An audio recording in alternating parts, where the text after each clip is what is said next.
Hello guys, ഇന്ന് ഞാൻ കേക്കിനെ പറ്റി അല്ല കേട്ടോ പറയാൻ പോകുന്നത്. കേക്കിനെ പറ്റി പറയുന്നത് കേട്ട് കേട്ട് നിങ്ങളും എടുത്തിട്ടുണ്ടാവും, പറഞ്ഞു പറഞ്ഞ് ഞാനും എടുത്തു.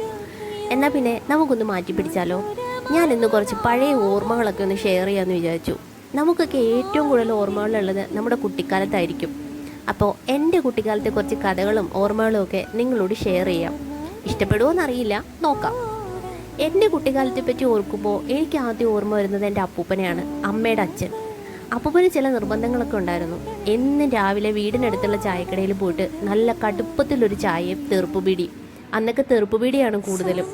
തിരിച്ചു വരുമ്പോൾ കയ്യിൽ ഒളിപ്പിച്ച് പിടിച്ചൊരു പൊതിയുണ്ടാവും, നല്ല ചൂട് പൊറോട്ടയും ഗ്രീൻ പീസ് കറിയും. അന്നൊക്കെ വട്ടയിലാണ് പലഹാരങ്ങളൊക്കെ പൊതിയുന്നത്. ചൂട് പൊറോട്ടയിൽ ഗ്രീൻ പീസ് കറി ഒഴിച്ച് പൊതിഞ്ഞ് വീട്ടിലെത്തി ആ പൊതി തുറക്കുമ്പോൾ ഉള്ളൊരു മണമുണ്ടല്ലോ, ഓ ഇപ്പോൾ ഓർക്കുമ്പോൾ തന്നെ കൊതി വരിക. ഒരു 7ാം ക്ലാസ് വരെ എനിക്കതൊരു ദിനചര്യയായിരുന്നു. ഞാൻ 7 പഠിക്കുമ്പോഴാണ് അപ്പൂപ്പൻ മരിക്കുന്നത്. ഇപ്പോഴും അപ്പൂപ്പനെ പറ്റി ഓർക്കുമ്പോൾ എൻ്റെ മനസ്സിൽ ആദ്യം വരുന്നത് കയ്യിൽ ഒളിപ്പിച്ച് പിടിച്ച പൊതിയുമായിട്ട് വരുന്ന അപ്പൂപ്പനെയാണ്.